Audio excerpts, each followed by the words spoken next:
Hey guys! இன்னைக்கு ஒரு சூப்பரான ஒரு வெப் சீரிஸ் வந்து பார்க்க போறோம். இது முடிச்சோ கையோட அப்படியே ஒரு ரிவ்யூ போட்டுருவோம் அப்படி தோணுச்சு. வெப் சீரிஸோட நேம் என்னன்னா, அடல்சென்ஸ். இது தமிழ்ல வந்து இளமை பருவம்னு அர்த்தம். தாறுமாறா இருந்துச்சு. இந்த வெப் சீரிஸ் பத்தி எனக்கு எந்த ஒரு விஷயம் தெரியவே தெரியாது. பிளாங்கா தான் போய் உட்கார்ந்தேன். வேற மாதிரி இருந்துச்சு. உண்மையில வேற மாதிரி இருந்துச்சு. இந்த வெப் சீரிஸ் வந்து ஜஸ்ட் 4 எபிசோடு தான். மொத்தமா 4 மணி நேரம்.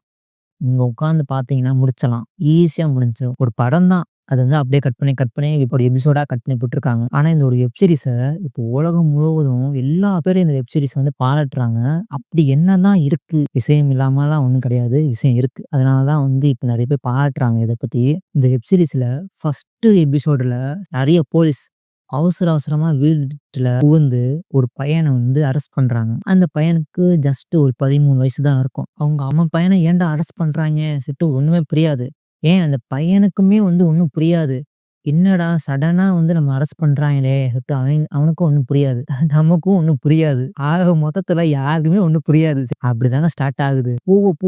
போக ஒரு கொலை வந்து இந்த பையன் தான் பண்ணியிருக்கான்னு போலீஸ் வந்து அந்த அந்த பையனை அரெஸ்ட் பண்ணியிருப்பாங்க. அதுக்கப்புறம் என்ன நடந்துச்சு? அந்த பையன் தான் வந்து கொலை பண்ணானா? இல்ல வேற யாரோ வந்து கொலை பண்ணியிருக்காங்களா?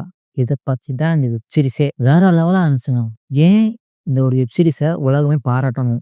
இந்த வெப் சீரிஸ் முழுக்க முழுக்க single shot web series. Camera once record பண்ண ஆரம்பிச்சுச்சுன்னா, எந்த ஒரு இடத்துலயும் அவங்க வந்து நிப்பாட்டவே மாட்டாங்க. அப்படியே தொடர்ந்து அப்படியே எடுத்துருவாங்க. சப்போஸ் அது எடுக்கும்போது யாராவது வந்து கேமரா பார்த்தாலோ, வேற ஏதாவது டிஸ்டர்பன்ஸ் ஏதாவது நடந்தாலோ, அப்படி நடந்துச்சுன்னா, ஃபர்ஸ்ட் இருந்து அத எடுப்பாங்க. இந்த மாரி இந்த எபிசோடு வந்து எத்தன ரீடேக் எல்லாம் வச்சு எடுத்தாங்கன்னு தெரியல. ஆனா ரொம்ப ரொம்ப கஷ்டப்பட்டு தான் எடுத்திருப்பாங்க. சிங்கிள் ஷாட்ல ஒரு வெப் சீரிஸே முடிச்சிருப்பாங்கங்க. அதனால தான் வந்து இப்போ உலகமே பாராட்டுது. முக்கியமா இந்த வெப் சீரிஸ்ல சினிமாகிராஃபர் வேற லெவலுங்க. அதுதாங்க இந்த படத்த வந்து வேற லெவலா ஒரு தூக்கி போச்சு. நீங்க வெப் சீரிஸ் பார்க்கும்போது ஒரு சில இடத்துலலாம் வந்து இவங்க எப்புட்றா அந்த கேமரா வச்சு எடுத்திருப்பாங்க. சில சீன்லாம் இருக்கும். சும்மா கையில தான் வச்சு எடுக்குறாங்க. சும்மா ஒரு கிம்பல் வச்சு தான் எடுக்குறாங்க அப்படின்னு நினைப்பீங்க. ஆனா கடைசில அது அப்படியே ட்ரோனா மாறும். அது வந்து எப்படி எடுத்திருப்பாங்க? எப்படியெல்லாம் அத ஐடியா பண்ணியிருக்காங்க? ஒண்ணும் புரியல. ஒருவேளை அவங்க கேமரா வந்து கையில எடுக்காம ஃபுல்லா ட்ரோன் வச்சு தான் எடுத்திருப்பாங்களோ சொல்லிட்டு நமக்கே தோணும். ஏன்னா வெப் சீரிஸ் ஃபுல்லாமே அப்படிதாங்க இருக்கு. டக்குன்னு வந்து வீட்டுக்குள்ள தான் போறாங்க. டக்குன்னு வந்து வெளிய வராங்க. யப்பா!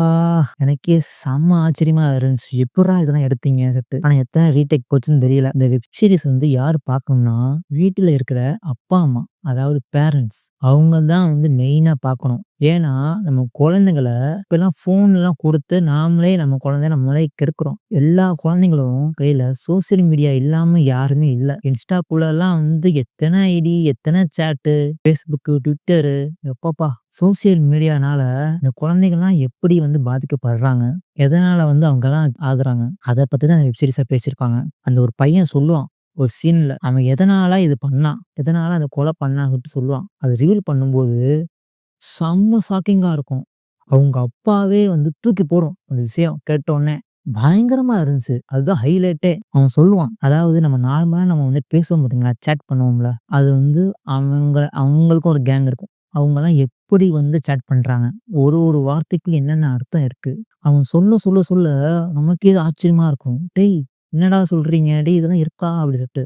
அப்படிதாங்க இருந்துச்சு. ஒரு சாதாரண ஒரு வார்த்தை வச்சு இவங்க எப்படியெல்லாம் வந்து அர்த்தத்த எப்படி புரிஞ்சுக்கிறாங்க. ஒரு எமோஜி தான். அந்த எமோஜிக்கு என்னென்ன அர்த்தம் இருக்கு. அவன் ரிவீல் பண்ண நமக்கே வந்து ஷாக்கிங்கா இருக்கும். ட்விஸ்ட் அடிப்பாய்ங்க பாருங்களேன்! அப்பா வேற லெவலா இருந்துச்சு. உண்மையாலுங்க இந்த வெப் சீரிஸ் வந்து வேற லெவலா இருந்துச்சு. எனக்கு தெரிஞ்சு இந்த வெப் சீரிஸ்ல எனக்கு நெகட்டிவ்ன்னு ஒண்ணும் தோணல. எல்லாமே சூப்பரா இருந்துச்சு. எனக்கு இந்த வெப் சீரிஸ் ஸ்டார்ட் பண்ண டைம்லேருந்து முடிஞ்ச டைமே எனக்கு தெரியல. அவ்ளோ ஃபாஸ்ட்டா போச்சு இந்த வெப் சீரிஸ். எந்த ஒரு இடத்துலயும் ஸ்லோவா போனது, அதெல்லாம் போகவே இல்ல. அடுத்து என்ன? ஒரு ஒரு எபிசோடும் ஒரு ஒரு கதை சொல்லும். கண்டிப்பா வீட்ல இருக்கிறவங்க, பேரண்ட்ஸ் இந்த வெப் சீரிஸ் பார்த்தே ஆகணுங்க. உங்களுடைய குழந்தை வந்து எப்படியெல்லாம் பாதிக்கப்பட போறாங்க. இந்த ஃபோன்னால வந்து எப்படியெல்லாம் ஆகுறாங்க. கேர்லெஸ் தான் வந்து இதுக்கான பிரச்சனையே. ஸோ, கண்டிப்பா வந்து பேரண்ட்ஸ் வந்து நீங்க கண்டிப்பா பாருங்க. ரொம்ப ரொம்ப ரெக்கமெண்ட் பண்ணுவேன் இந்த வெப் சீரிஸ. கண்டிப்பா பாருங்க. சூப்பரான ஒரு வெப் சீரிஸு. இந்த ஒரு வெப் சீரிஸ் வந்து இப்ப Netflixல இருக்கு. தமிழ்ல இருக்கு முக்கியமா. நீங்க யாராவது தமிழ்ல பார்க்கணும்னா தமிழ்ல பார்க்கலாம். இங்கிலீஷ்ல இருக்கு. நான் அந்த வெப் சீரிஸ் வந்து நான் இங்கிலீஷ்ல தான் பார்த்தேன். சூப்பரா இருந்துச்சு. நல்லா புரிஞ்சுச்சு. தமிழ்ல வந்து எப்படி இருக்குன்னு தெரியல. தமிழ் டப்பிங் வந்து நல்லா தான் இருக்கும். Netflix பண்ணியிருக்காங்களா?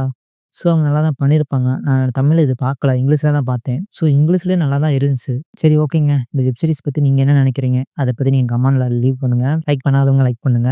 நம்ம நெக்ஸ்ட் ஒரு சூப்பரான வீடியோ நம்ம வந்து மீட் பண்ணுவோம். Thank you.